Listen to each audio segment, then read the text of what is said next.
All right, so ready for a story.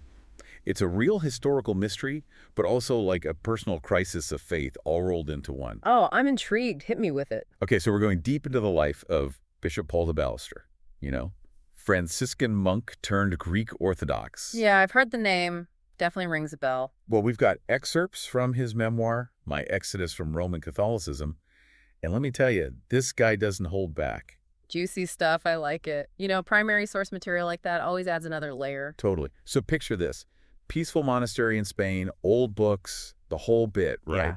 De Balster's cataloging, just doing his thing. Sounds pretty serene, actually. Right. And then, bam, he finds a decree. Pope Innocent X, 1647, condemning anyone who thinks Paul acted independently of Peter. Like, whoa. Okay, wait. Just to be clear, we're talking about the apostles here, right? Paul Right. and Peter. Yeah, the big guys. And this decree is basically saying, no way, Paul was totally under Peter's thumb. Interesting. Because if you think about the impact of Paul's writing alone, that's huge. Exactly. It's like rewriting history with a stroke of a quill, you know? And here's the thing. It wasn't just this one document. De Balster found similar decrees from earlier popes, too. No, so it's a pattern, not an anomaly. Exactly. Which points to this whole idea of papal primacy, the belief that the pope's authority trumps everyone, even other apostles. Right, like the ultimate trump card. It's putting a whole lot of weight on one person's interpretation, wouldn't you say? For sure. Now, de Ballester, he's not one to just take things at face value. Hmm. He dives into scripture himself, pores over early church fathers' writings, the whole scholarly deep dive. And man's thorough. I respect that. Oh, totally. And he finds some pretty compelling counterarguments.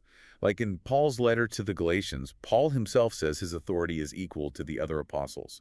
No mention of answering to Peter. It's like finding a lost interview that contradicts the official narrative. Right.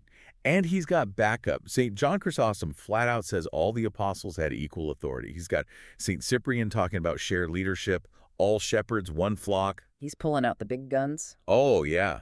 Even St. Ambrose, who says Peter was prominent, attributes it to Peter's faith, not like raw power. Okay, so he's building a case on multiple fronts here, using the church's own history and heavy hitters. Exactly. And this gets to that core tension, right? How literally do you take the Bible? How much weight does the church's interpretation get? De Balster's putting his chips on scripture. It's that classic struggle between individual interpretation and institutional authority. Always a fun one to unpack. And trust me, it gets even juicier from here. Because de Ballester, he doesn't just stop at disagreeing with the interpretation of Paul and Peter. Oh, he's going bigger, isn't he? Way bigger.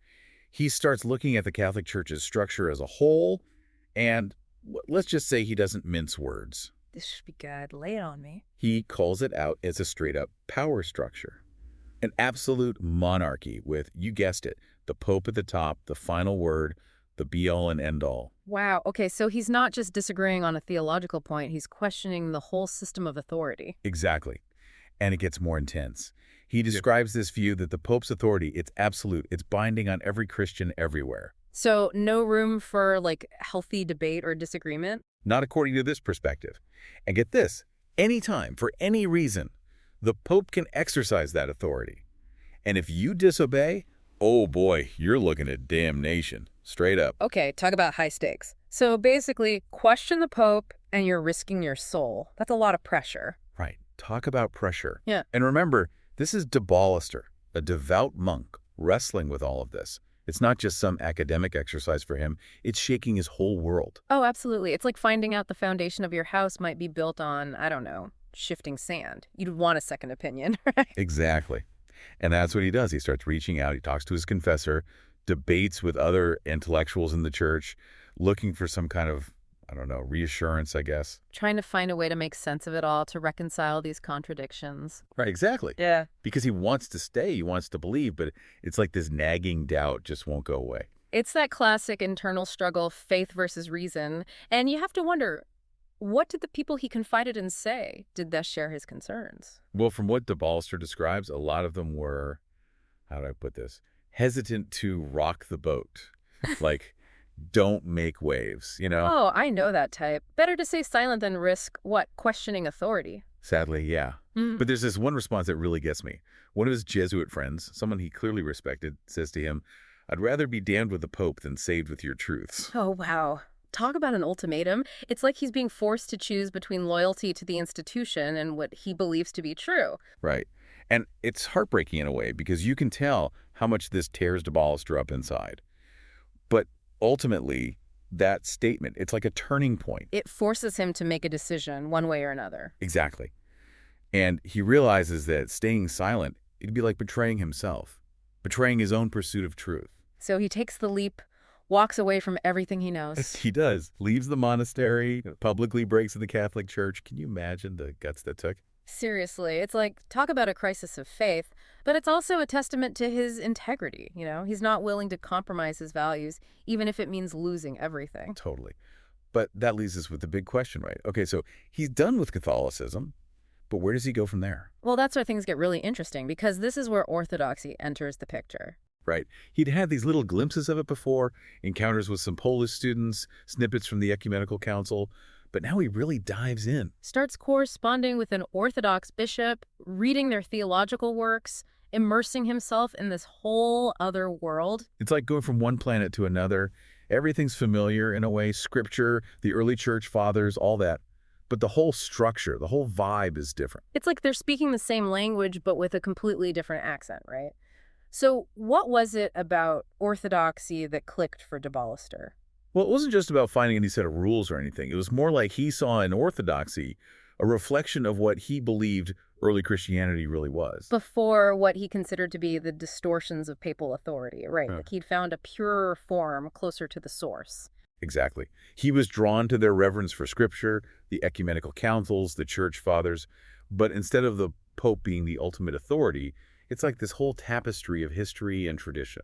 A more decentralized authority shared amongst these different sources. Right, it's not about one guy at the top calling all the shots, but this shared history, this collective wisdom that's been passed down for centuries. And that really resonated with him. He formally converted to Greek Orthodoxy, even became Bishop Paul of Nazianzus later on. Wow, so he went all in. Talk about a complete 180. It really makes you think about what it means to belong to a faith, to find a place where your beliefs and values align, even if it means leaving behind everything you thought you knew. So he found his place, found a way to live out his faith that felt right to him. But I gotta say, this idea of orthodoxy being the unchanging truth, that makes me wonder a little. Yeah, I get that. It's tricky territory, right? Because who gets to decide what the true version of anything is? Exactly. De Ballester saw it as preserving early Christianity, but even then, can anything really stay pure and unchanged for centuries? Right, like even with the best intentions, things shift, interpretations evolve. It's human nature, isn't it?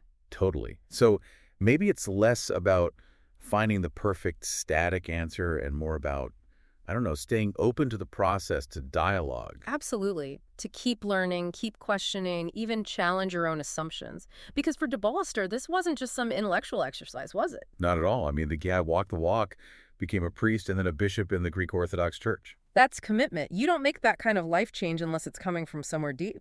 Exactly. And seeing that level of conviction, it makes you think, what would it take for any of us to live with that kind of integrity, to really align our actions with our beliefs, even when it's hard?